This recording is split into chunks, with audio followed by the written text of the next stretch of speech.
안녕하세요. 저는 40대에 접어든 여자로 저에게 일어난 아주 기가 막히고 코가 막히는 일을 썰로나마 풀어보려고 이렇게 사연을 보내봅니다. 정말 몇 년 동안 지지부진하게 끌고 가던 일을 몇 개월 전 해치우고 시끄러운 속을 달래고 나니 썰을 풀 용기가 생겨나네요. 조금 답답하실 수도 있지만 저 나름대로 사이다스럽게 대처한 것 같아서 자랑 삼아 이야기를 풀어보려 합니다. 재미나게 들어주시고 추천도 눌러주시면 감사하겠습니다. 저는 남편과 연애할 때부터 남편의 호르몬이 때문에 아주 고민이 많았습니다. 보통 고부간의 갈등은 남편의 중재가 참 중요하다고 하잖아요. 근데 저희는 연애할 시절부터 삐걱거림이 참 많았어요. 시모는 남편이 어린 시절 시부가 갑작스럽게 세상을 떠나시고 안 해본 일이 없다고 할 정도로 굳은 일 다 해가시며 남편을 키워내셨거든요. 그 당시 여자 혼자 어린 아들 키우려니 얼마나 주위에서 따가운 시선을 많이 보냈겠어요. 게다가 시모가 어린 나이에 시집가서 남편을 낳았다고 했거든요. 억척스러움은 기본이고 남의 눈치를 살피지 않고 무대뽀로 자기 의견만 내세우는 그런 사람이 됐죠. 시모 말로는 그렇게 하지 않으면 남편을 혼자 키워낼 수 없었을 거라 했어요. 하지만 시대가 변했잖아요. 요즘 이혼율은 올랐고 혼자 아이 키우는 일이 뭐가 손가락질 받을 일이라고요. 시대가 변한 만큼 시모도 마음가짐을 달리 먹어야 하는데 옛날 그 시절 그때에 머물러 있으니 충돌이 일어날 수밖에요. 시모는 제가 남편과 연애할 때부터 남편을 쥐락펴락하지 못해 안달난 사람처럼 굴었습니다. 요즘 소위 말하는 가스라이팅이라고 하죠. 남편에게 끊임없이 세뇌를 시키는 겁니다. 너는 그렇게 하면 안 돼. 나는 늙고 지쳐서 이제 힘이 없다. 우리 아들은 그런 짓 안 하는 예의 바른 사람이야. 그 세 마디로 남편의 모든 행동을 본인의 입맛에 맞춰버리는 사람이었습니다. 연애할 때는 몰랐냐고요? 완전히 모르지는 않았죠. 대충은 알고 있었는데 다들 그런 착각 하잖아요. 나라면 저 사람을 충분히 바꿔놓을 수 있다. 서로 사랑하니까 서로 맞추면서 살아갈 수 있다. 우리는 다르다. 뭐 그런 착각이요. 저도 당연히 남편과 살부대끼며 살면 맞춰갈 수 있을 거라고 장담했습니다. 결혼하고 나서는 시모랑 사는 게 아니라 저랑 사는 거니까 남편에게 의지를 불어넣을 수 있을 거라고 생각했어요. 남편과 연애하던 시절 답답한 일들이 차고 넘쳤지만 버텼습니다. 간단하게 예를 들면 저랑 남편이 데이트를 하고 있으면 전화가 와서는 아주 요란법석을 떨면서 시모가 본인 발을 다쳤다고 그래서 병원이라고 저희가 놀래서 병원으로 달려가면 그냥 발에 조금 생책이 난 정도로 인대가 늘어난 것 같다느니 깁스를 해달라고 고래고래 소리를 지르고 그러셨어요. 응급실에서도 몇 번 퇴짜를 맞고 동네 병원에서도 이건 그냥 소독만 하셔도 된다. 병원 올 일이 아니다 해도 아파 죽겠다고 난리를 치셨죠. 주말에 데이트를 하려고 약속을 잡고 있으면 슬그머니 남편에게 나도 같이 가고 싶다. 밖에 나가고 싶다. 나도 맛있는 거 먹을 줄 아는데 이러면서 남편한테 자꾸 같이 가면 안 되냐고. 어차피 결혼하면 자주 볼 건데 좀 껴달라고 불편하게 그러셨어요. 또 우리 효자 남편은 한두 번 거절하고 나니까 세 번 거절은 마음에 걸렸는지 저한테 양해 좀 해달라고 하고 한창 불타오를 시기에도 세 번에 한 번꼴로 시모랑 같이 데이트를 하러 다녔다니까요. 거기다가 저희 부부가 영화 보는 걸 참 좋아하는데 특히나 액션 영화를 정말 좋아해요.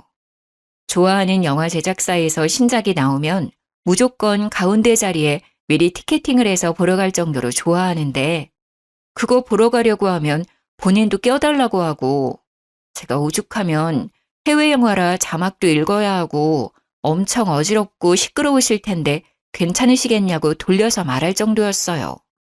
그래도 좋다고 굳이 따라와서는 영화 끝나고 멀미가 나서 죽겠니? 자막이 너무 빨라서 내용을 모르겠네 하시면서 집에 가자고 남편만 쏠랑 데리고 집으로 가버리시고 그랬습니다.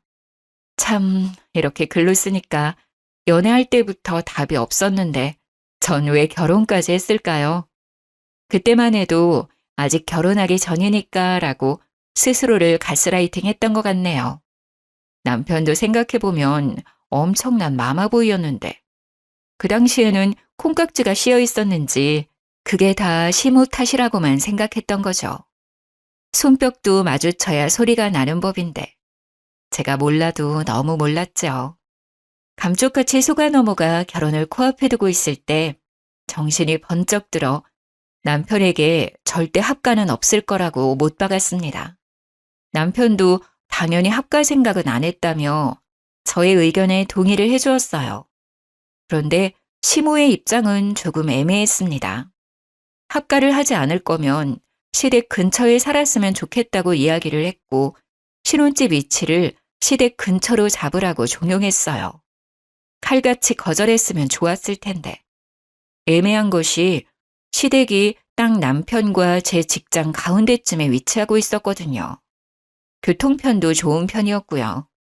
어차피 합가는 없을 거라고 못 박아뒀으니 한 수 접어서 시댁 근처에 신혼집을 얻는 것도 나쁘지 않겠다 싶어서 그렇게 하겠다고 했습니다. 그러자 시모가 기분이 좋았는지 통 크게 신혼집 얻을 때 보태라며 3억을 주시는 거예요. 결혼해서 가족이 된다고 하니 저를 좀 이뻐해 주시는 건가 싶어서 감사하게 받았습니다. 그걸 받았으면 안 되는 건데. 항상 후회는 뒤늦게 하는 법이죠. 완전 제 착각에 빠져서 시모가 저를 위해 3억을 내어준 거라 생각했던 거죠. 양가의 축복 아래 꿈에 그리던 결혼식을 하고 신혼여행을 다녀오고 그때까지만 해도 행복에 겨워 잠을 못 이룰 정도였습니다. 남편과 단둘이 채워가는 신혼집이 너무너무 마음에 들었어요. 맞벌이로 지친 와중에도 서로를 챙기고 밥상을 같이 나누는 게 또 소소한 행복이더라고요. 그런데 6개월쯤 지나서부터 그 행복에 조금씩 금이 가기 시작했습니다. 남편은 결혼 전부터 이직을 하고 싶어 했어요. 그 당시에 다니던 회사가 일은 많은데 연봉이 적었고 연봉 협상 테이블 상황도 여의치 않았거든요. 영업부라 허구한 날 술을 먹어야 했는데 이렇게 술독에 빠져 살 거면 차라리 돈이라도 많이 주는데 가고 싶다고 했습니다. 근데 기회가 찾아온 거예요. 연봉이 1.7배나 높은 회사에서 스카우트 제의가 왔고 남편은 뒤도 돌아보지 않고 이직을 했습니다. 결혼도 했고 아파트 대출금도 갚아야 하고 이세를 생각하면 바짝 벌어야 했으니까요. 다른 신혼부부들도 아마 같은 생각을 했을 거예요. 연봉만 1.7배 높은 게 아니라 술을 먹어야 하는 빈도수도 1.7배 늘어난 건 어쩔 수 없는 수순이었고요. 남편이 술을 꽤 하는 사람임에도 불구하고 점점 만취되어 집에 들어오는 거예요. 처음에는 그래도 술 먹고 들어와서 대화가 좀 되긴 했었는데 시간이 지날수록 집도 못 찾아오고 현관 앞에서 잠들지를 않나 술을 하도 마시니까 위장에도 탈이 나고 현관 복도며 집 거실이며 토사물을 뱉어놓기도 했어요. 저는 그걸 채우면서 스트레스를 받기 시작했죠. 겨우 결혼한 지 6개월 지났을 뿐인데 남편이 허구한 날 술에 취해 들어온다고 생각해보세요. 자다가도 벌떡 일어나 토하러 가고 다음날 아무 기억도 못하고 저한테 집에 어떻게 왔어? 하고 되묻는 놈이라면 같이 살고 싶으시겠어요? 그래서 제가 친정 부모님께는 차마 말 못할 것 같고 시모를 붙잡고 여러 번 하소연을 했습니다. 남편이 술을 먹고 들어오니까 부부관계도 없고 이래서는 애를 언제 가질 수 있을까 싶어서 말이죠. 그랬더니 시모가 남편 편을 막 들면서 애는 천천히 가져도 상관없지 않냐고 그러시더라고요. 그래도 나이가 나이인지라 하루라도 빨리 애를 낳고 키워야 노후 준비도 빨리 할 수 있지 않냐고 반문했더니 저한테 뭐라는 줄 아세요? 딱 이러셨어요. 근데 그 애가 안 들어서는 게 우리 아들이 술 먹어서 그런 게 맞니? 우리 아들이 건강한 체질이라 그렇게 문제가 있진 않을 건데. 그 말이 무슨 뜻이겠어요? 문제가 있으면 너한테 있지 우리 아들한텐 없다. 그러니까 애가 안 생기는 건 너의 탓이다. 하고 말한 거예요. 아니, 남편이 맨날 술 먹고 들어와서 뻗어서 잠만 자니까 애가 안 생기는 건데 그걸 어떻게 제 탓을 할 수 있는 거죠? 그냥 듣고 싶은 대로만 듣는 거예요. 타이밍이 맞아야 애가 생기든지 말든지 할 텐데 그건 쏙 빼놓고 그냥 제 몸에 문제가 있는 건 아니냐고 자기 듣고 싶은 대로 듣고 말하고 싶은 대로 하는 거예요. 그게 너무너무 열받더라고요. 제가 웃으면서 하늘을 봐야 별을 따져 했더니 여자가 부끄러운 줄도 모르고 그런 이야기를 한다고 또 버럭하시고 잘 지내고 싶어도 잘 지낼 수 없는 관계가 고부관계라더니 그 말이 실감나는 순간이었습니다. 어느 날은 시모가 나한테 남편이 맨날 늦게 들어오는데 혼자 있는 게 외롭진 않냐고 하시더라고요. 저도 퇴근하고 나면 저녁 7시는 되고 남편이 뭐 언제 들어올지는 몰라도 11시에서 새벽 1시 사이에는 들어오니까 그때까지 집 정리도 좀 하고 TV도 보고 취미 생활하느라 사실 그 시간이 지루하거나 하진 않았거든요. 아주 가끔 술 한잔 땡길 때는 외로울 때도 있지만요. 그래서 제가 그냥 글쎄요 하고 말았더니 저한테 냉큼 내가 여기 들어와서 같이 살까? 이러시는 거예요. 제가 너무 놀라서 거침없이 시모에게 말을 하고 말았습니다. 어머님, 그게 무슨 소리세요? 집이 코앞인데 합칠 이유가 없죠. 그랬더니 시모가 입을 삐죽이면서 저한테 묻더라고요. 넌 나랑 같이 사는 게 싫으니? 보통 며느리들 같으면 면전에 대놓고 싫은데요? 이런 말 못하겠지만 저는 입 빨린 말을 잘 못하는 성격이라 바로 말했어요. 제가 생각해도 무슨 용기로 그런 말을 했는지 모르겠네요. 싫어요, 어머님. 저희 맞벌이인데 어머님이 저희랑 같이 살면 부부 빨래에 청소에 밥에 그거 다 해주셔야 되는데 그러면 어머님도 불편하고 저도 불편하지 않을까요? 지금처럼 적당히 거리 있게 지내는 게 좋을 것 같아요. 그러자 시모가 알겠다고 하더라고요. 제가 현실적으로 청소에 밥에 빨래 이야기까지 나오니까 솔직히 하기 싫으셨겠죠. 제가 전업주부도 아니고 일을 하고 있으니까요. 만약에 집에서 남편이 벌어다 주는 돈으로 생활하는 전업주부였다면 시모는 몸만 달랑 와서 저를 엄청 괴롭히고도 남을 사람이었어요. 매일같이 잔소리해대면서 이거 해라 저거 해라. 우리 아들도 아까운 줄 모른다고 내내 외치셨겠죠. 그때만큼은 제가 일을 그만두지 않은 걸 정말 다행으로 생각했습니다. 그런데 항상 제 예상대로만 일이 흘러가는 건 아니었어요. 사고가 터지고 말았습니다. 남편이 그날도 술을 먹고 집으로 귀가하는 중이었고 저희 아파트가 신식 아파트는 아니라서 현관 입구에 계단이 좀 많았거든요. 근데 높이가 좀 일정치 않고 제멋대로이기도 하고 미끄럼 방지 처리가 되어 있었는데 그게 쇠붙이로 되어 있었어요. 평소에도 계단을 뛰어내려가던 어린아이들이 많이 다치는 곳이기도 해서 수리를 해야 된다는 이야기도 돌고 있었던 자리였습니다. 그 계단에서 하필이면 남편이 발을 헛디뎠고 높은 계단은 아니었지만 날카로운 쇠붙이를 얼굴로 긁으며 고꾸라지는 바람에 크게 다친 거였어요. 밤에 자려고 누웠다가 경비 아저씨 연락을 받고 뛰쳐내려갔는데 진짜 너무 깜짝 놀랐습니다.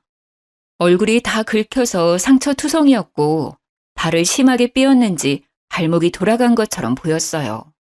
놀래서 눈물도 못 흘리고 악소리만 내고 있는데 경비 아저씨가 구급차를 불러주셔서 병원으로 급하게 이송이 되었습니다. 얼굴은 완전히 다 긁혔지, 발에는 깁스를 했지, 피멍도 막 올라오지, 치아도 흔들린다고 하더라고요. 거기다가 속의 뼈가 어찌 다쳤는지, 머리는 안 다쳤는지 정밀 검사를 해봐야 한다는 의사 말에 너무 놀랬습니다. 뇌파 검사를 위해서 빈속으로 진행되어야 하니 금식하라는 안내를 받고 입원 병동에 들어갔어요. 남편은 그 와중에도 술이 덜 깨서 비몽사몽하고 있고 저는 잠이 확 깨서 남편 옆에서 간호를 하고 미리 시모한테 연락을 했었는데 한두 시간 있다가 병원에 도착하셨더라고요. 그러면서 우리 아들 술 먹고 속이 얼마나 아프겠냐면서 글쎄 흰죽을 쑤어다가 오신 거예요. 보온병을 열어서 흰죽을 꺼내 남편 입에 들이미는데 의사가 금식을 해야 된다고 했잖아요. 너무 놀래서 시모 손을 탁 쳐냈더니 도끼 눈을 뜨면서 저를 째려보시더라고요. 어머님, 이 금식해야 된대요. 검사가 밀려 있어서 잠시 병실에 온 거예요. 요즘은 밥 다 먹고도 검사 가능하다더라. 우리 아들 속이 얼마나 허하겠니? 그러면서 제 말은 모조리 무시하고 숟가락으로 떠서 입에 들이미는데 의사가 금식하라고 했는데 도대체 왜 말은 안 듣는 건지. 만약 한 입이라도 먹었다가 검사 늦춰지면 그건 또 누구 보고 감당하라고 저렇게 대책 없이 구는지 모르겠더라고요. 그래서 별 수 있나요? 간호사 호출 버튼 계속 눌렀죠. 남편은 술이 안 깨서 입도 못 벌리고 잠에 빠져 있고 시모는 계속 입에 죽 넣으려고 난리고 저는 발만 동동 구르면서 간호사를 기다렸습니다. 황급히 달려온 간호사가 병실 상황을 파악하고 시모한테 소리를 질렀어요. 환자분 금식이에요. 금식 안 하시면 음식물 역류해서 기도가 막힐 수도 있어요. 기도가 막히면 숨을 못 쉬고 그러면 정말 큰일 나요. 죽 얼른 치우세요. 그제서야 시모가 아유 그런 줄 몰랐다면서 보온병에 싸온 죽을 치우더라고요. 제가 분명 의사가 금식하라 했다고 말을 했는데 모른 척하고 그러니까 너무 짜증났습니다. 제 말은 무시하고 간호사가 와서 이야기하자 그제서야 듣는 그 꼬라지가요. 남편은 모든 검사를 마치고 이상 없다는 판정을 받았습니다. 단지 발목이 돌아가서 6주 정도 깁스를 해야 된다는 이야기를 들었고 얼굴에 난 상처를 소독만 잘해주면 된다고 했어요. 치아가 조금 걱정이긴 했는데 넘어지면서 잇몸을 다친 것 같다고 치아 자체는 괜찮으니 냅두면 아물 거라고 하더군요. 그 이야기를 들으니까 그제서야 안심이 되고 저는 출근을 해야 되니까 집으로 갔는데 시모는 꿋꿋하게 남편 수발을 들겠다고 하더라고요. 저한테는 어찌 보면 차라리 잘된 일이라 시모한테 남편을 좀 돌봐달라고 부탁드렸어요. 평일에는 시모가 병수발을 해주고 주말에는 제가 하기로 약속을 했습니다. 바쁜 평일을 보내고 주말에 병원에 갔는데 시모가 도무지 집에 갈 생각을 안 하더라고요. 제가 오죽하면 집에 가서 옷도 좀 갈아입으시고 쉬시라고 했는데도 우리 아들 지켜야지 가긴 어딜 가냐며 저를 꿔다 놓은 보리자루 취급을 하더라고요. 식사가 나오면 숟가락에 밥 뜨고 반찬 떠서 입에 막 넣어주고 그러는데 남편이 발을 다친 거지 손을 다친 게 아니잖아요. 근데 입만 벌려서 그걸 받아먹고 앉아있더라고요. 시모는 이 반찬이 좋냐 저 반찬이 좋냐 하면서 남편 밥도 주고 있고요. 일주일 만에 잇몸도 다 잘 돌아와서 지 혼자 씹어먹고 할 수 있는데 반찬도 작게 다 잘라서 입에 넣어주는 꼴이 진짜 보기 역겨울 정도로 힘들었습니다. 남편도 그 정도로 처먹었으면 지 스스로 하겠다고 해야 하는 거 아닌가요? 입원해 있는 3주 내내 저 모양 저 꼴이었어요. 오죽하면 6인실에 남편이 입원해 있었는데 같은 병실 쓰는 다른 보호자분이 저를 측은하게 바라보시더라니까요. 저한테 슬그머니 와서는 세댁 고생이 많겠어 하면서 제 손을 토닥토닥 해주시는데 도대체 평일에 어떤 꼬라지들을 보였길래 생판 모르는 사람들이 저를 위로해주는지 안 봐도 비디오였습니다. 어떤 아주머니는 저 옆편 내가 세댁 시어머니냐고 묻더라고요. 그래서 맞다고 고개를 끄덕이니 저한테 그때부터 따발총처럼 와다다 쏘아대시는 거예요. 내용인즉슨 6인실 병원에 TV가 가운데에 딱 한 대 있었는데 거기에 보통 정형외과 수술하러 오신 분들이 계신 방이라 장기적으로 누워있는 분들이 많으셨나 봐요. 그래서 병실 내에 계신 보호자들끼리 암묵적인 규칙을 두고 TV를 보셨대요. 일일 드라마, 주말 드라마 같은 걸 딱 하나로 통일해서 보고 계셨던 거죠. 우리 시모가 병실에 자리 잡기 전까지는 아무 문제 없이 순번 지켜가면서 잘 보셨다고 했어요. 그런데 일일 드라마 보는 시간에 시모가 갑자기 TV 리모컨을 쓱 들고 가더니 본인 보고 싶은 프로그램을 막 돌리더래요. 그래서 한 아주머니께서 우리 어디 채널에 있는 드라마 보니까 거기로 돌려달라 하셨나 봐요. 그러니까 우리 시모가 한다는 소리가 나는 그 드라마 안 보는데 왜 같이 봐야 하냐면서 자긴 다른 거 보겠다고 채널을 돌리더래요. 물론 다른 시간대에도 시모가 리모컨을 쥐고 마음대로 채널을 휙휙 돌렸다네요. 시모가 나이가 있으니까 다른 보호자분들도 놓친 애한테 싫은 소리는 못하고 속으로 끙끙 앓고만 있었던 거죠. 그러다가 한 아주머니랑 서로 이기적인 애 뭐네 하면서 싸우기까지 했다고요. 서로 눈도 안 마주치고 지낸다면서 시모가 자리 차지한 이후에 병실 분위기가 살얼음판이라고 저보고 안하 모인 시모랑 어떻게 사냐면서 고생 많다고 절 측은하게 보는데 정말 쥐구멍에 숨고 싶었습니다. 오죽하면 제가 돌아다니면서 일일이 죄송하다고 사과를 드려야만 했어요. 그렇게 한 달이 지나자 발목이 많이 붙었으니까 이제는 통원 치료를 받으면 될 것 같다며 의사 선생님이 퇴원을 하라고 얘기하셨어요. 한 달 동안의 입원 생활을 청산하고 짐을 챙겨서 집으로 돌아왔는데 남편 챙긴다고 따라온 시모가 집에 갈 생각을 안 하더라고요.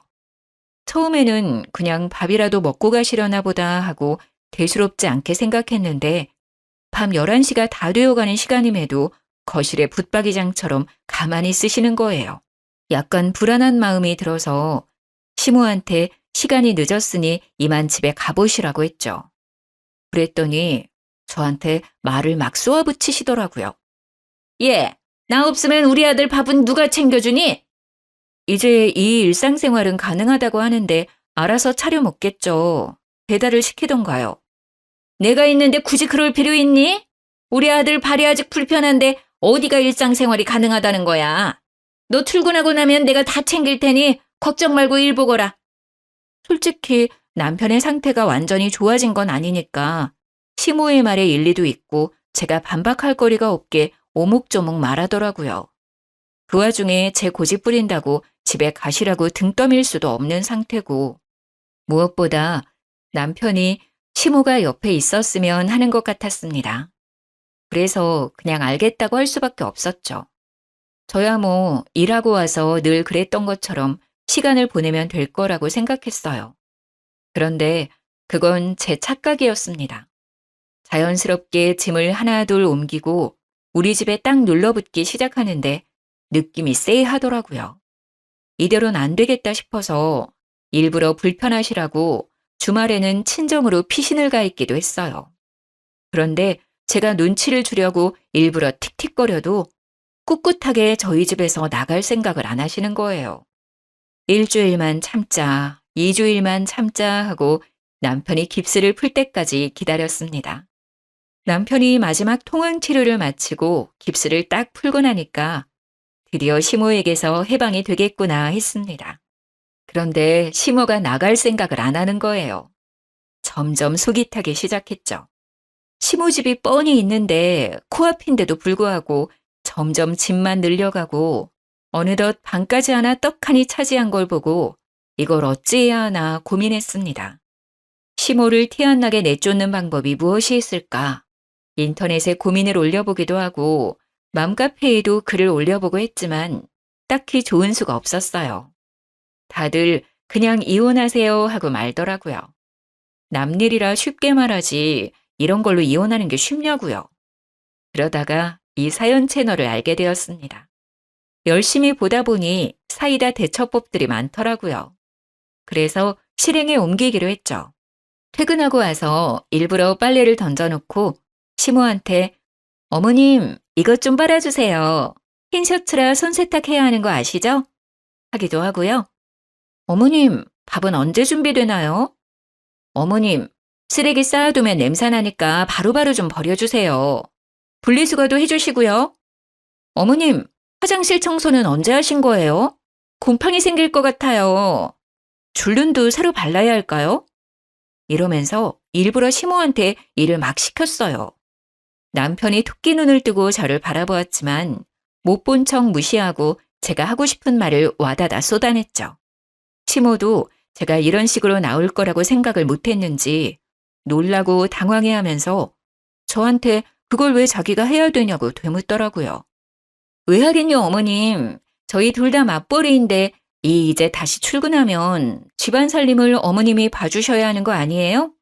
이런 거 해주시려고 집에 오신 거 아닌가요? 저는 그런 줄 알았는데.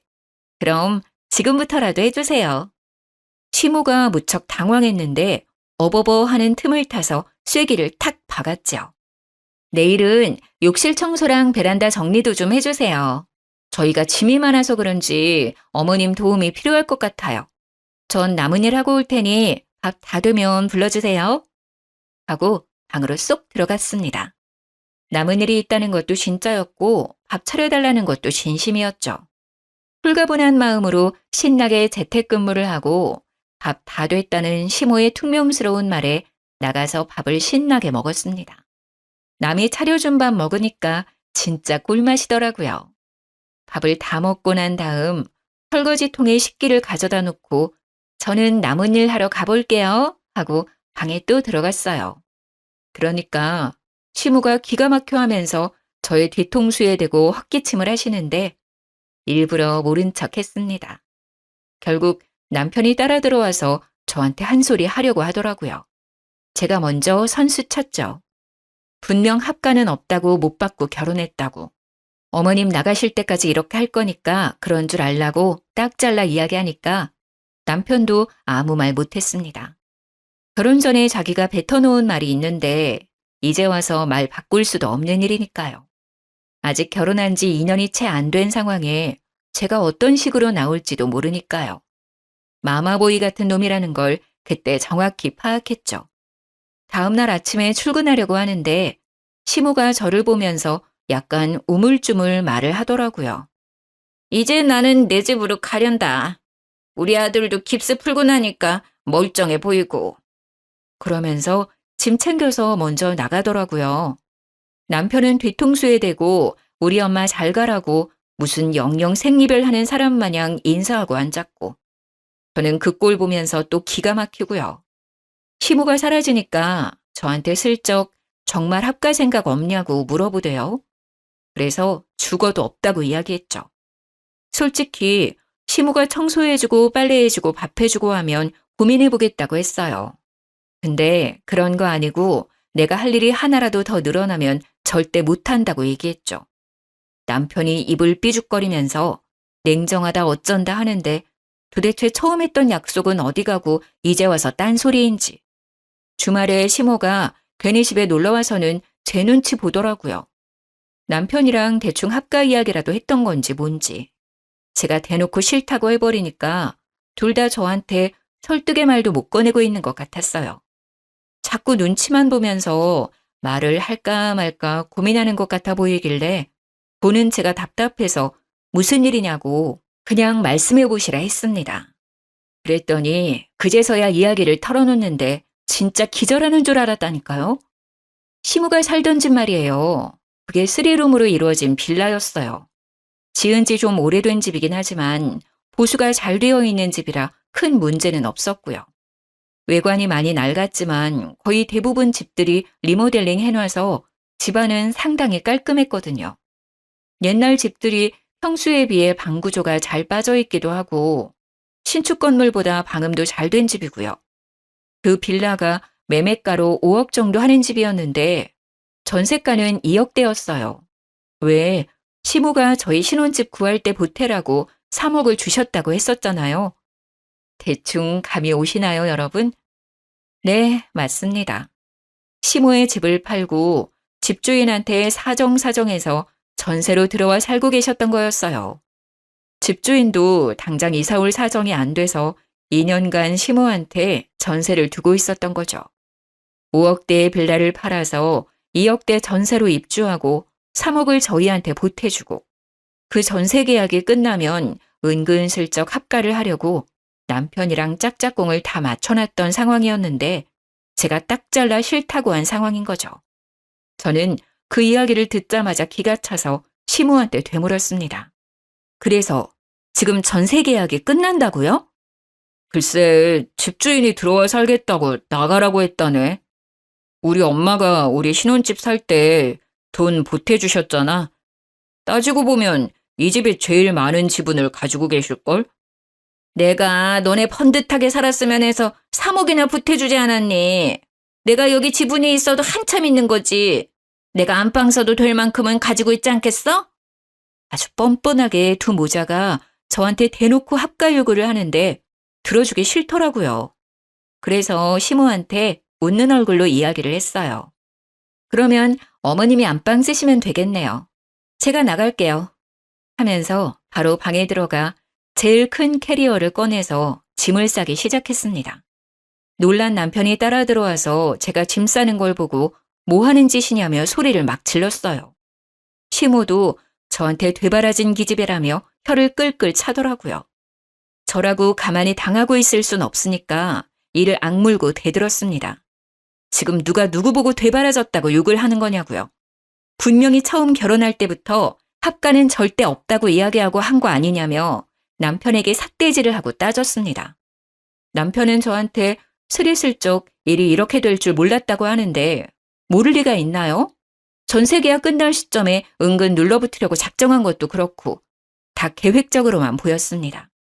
제가 하나하나 따지니까 시모의 불같은 성격이 타오른 건지 갑자기 저한테 달려들어서 제 머리채를 확 휘어잡는 거예요. 저는 속수무책으로 머리채를 잡혀 시모에게 휘둘리고 말았습니다. 남편이라는 작자는 제가 머리채 잡혀 악소리를 내고 있는데도 말릴 생각은 안 하더라고요. 이거 놓고 말하시라고요. 어머님이 그럼 저희 집 살림 다 봐주실 수 있어요? 저도 남편처럼 그냥 바깥일만 하고 집안일 신경 하나도 안 써도 되냐고요.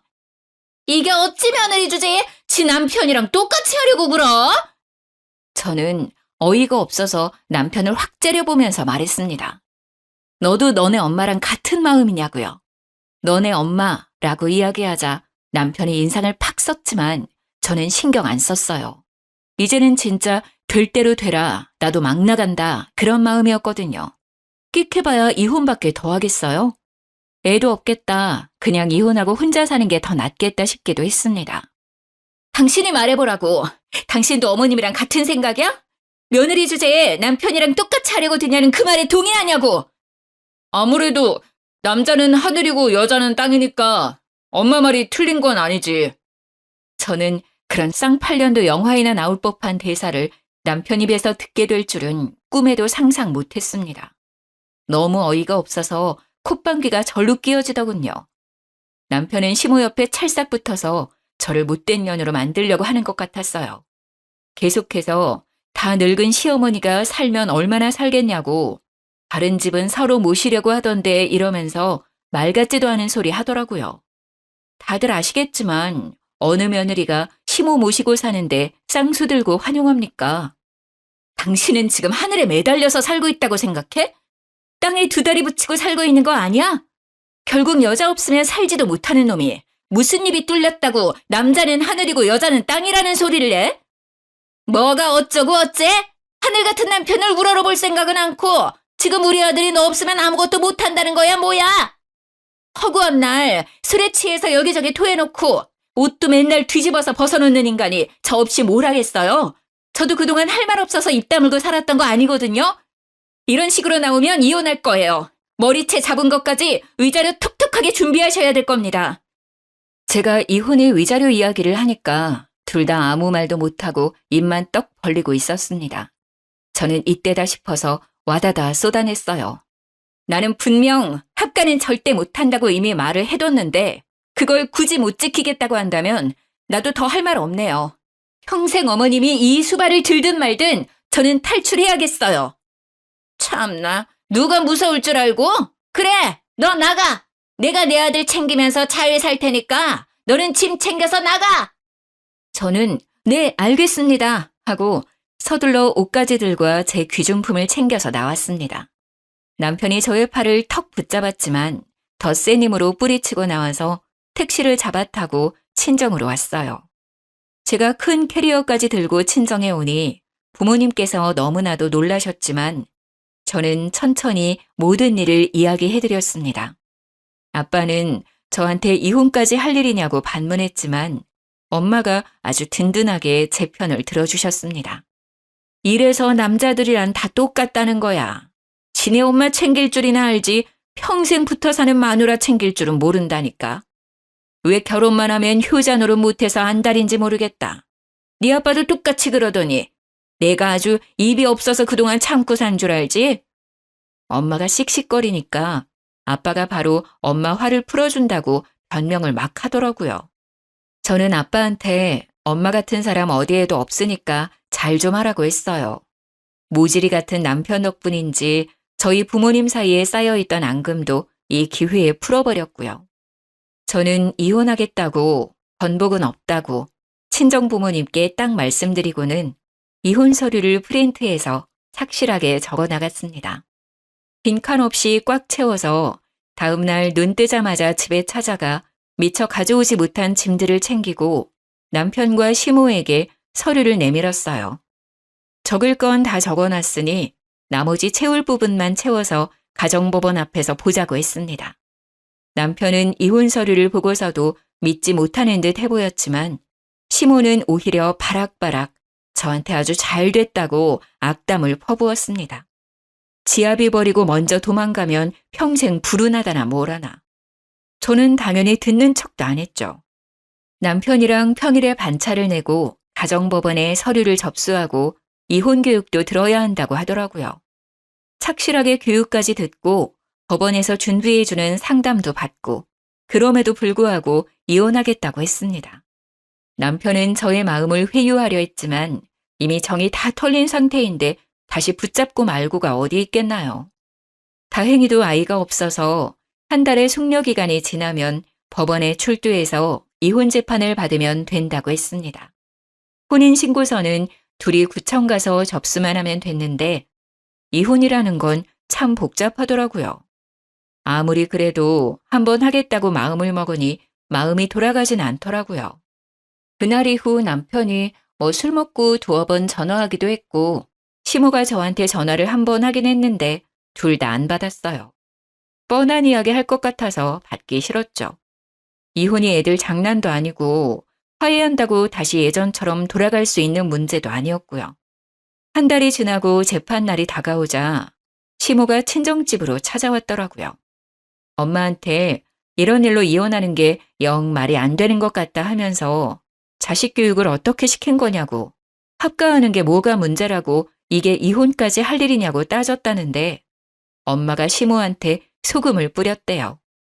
남의 집 귀한 딸 데리고 어떤 시집살이를 시킬 줄 알고 합가하는데 동의하겠냐고. 이혼하는 마당에 찾아와서 찌질하게 이러지 말고 꺼지라고 했대요. 얼마나 속이 시원하던지 막 깔깔거리면서 웃었습니다. 이혼 도장 찍고 나니까 시모가 저한테 구구절절 문자를 보냈더라고요.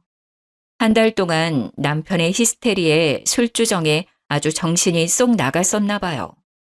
저한테 뭐 이런 걸로 이혼을 하냐고, 노인이 살면 얼마나 살겠냐고, 셋이서 북적북적 살다 보면 갈등 같은 것도 별로 없을 거라고 문자를 했길래 쿨하게 답장해드렸습니다. 앞으로 아들이 술 처먹고 들어와서 토하는 거 잘 치우시고요. 고래고래 소리 질러서 주위 이웃들이 민원 넣는 것도 잘 해결하시면서 원만하게 사시고요.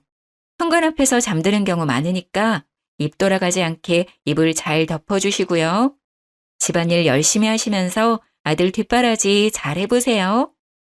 저는 저 혼자 잘 먹고 잘 살겠습니다까지 붙여서 완전히 약을 올렸더니 쉬지 않고 전화가 오더라고요. 바로 전화기 전원 꺼버렸습니다. 전 남편이 되어버린 그 사람에게도 앞으로 쓸데없이 연락하지 말고 모르는 사이로 지내자고 했고요. 이혼 확정 나온 서류를 구청에 제출하고 나니 제 배우자 이름에 남편 이름이 사라지더라고요. 등본까지 딱 떼서 깔끔하게 확인하고 가벼운 마음으로 집으로 돌아와 축하 파티를 했습니다. 제가 만약 다른 분들의 사연을 몰랐다면 이런 사이다 대처가 가능했을까요? 집단 지성이라고들 하죠. 여럿이 힘을 합치니 제가 생각도 못한 말들이 쑥쑥 나오더라고요. 덕분에 하고 싶은 말도 다 하고 깔끔하게 이혼하고 돌아왔지요. 벌써 저에게는 몇 개월이나 지난 일이지만 다시 생각해도 참 잘했다 싶습니다. 비가 많이 오는데 다들 빗길 조심하시고요. 제가 바라는 건 그냥 두 모자가 아주 평생 알콩달콩 서로의 뒷바라지하면서 잘 살길 바랄 뿐입니다. 저는 너무나도 홀가분한데 전시모는 짐덩어리 짊어진 기분이겠죠? 정말 고소해 죽겠네요. 여러분들도 저처럼 늘 고소하고 깔끔한 일들만 가득하시길 바라겠습니다. 제 이야기를 끝까지 들어주셔서 너무 감사해요. 다음에 또 재밌는 이야기 생기면 들고 오겠습니다.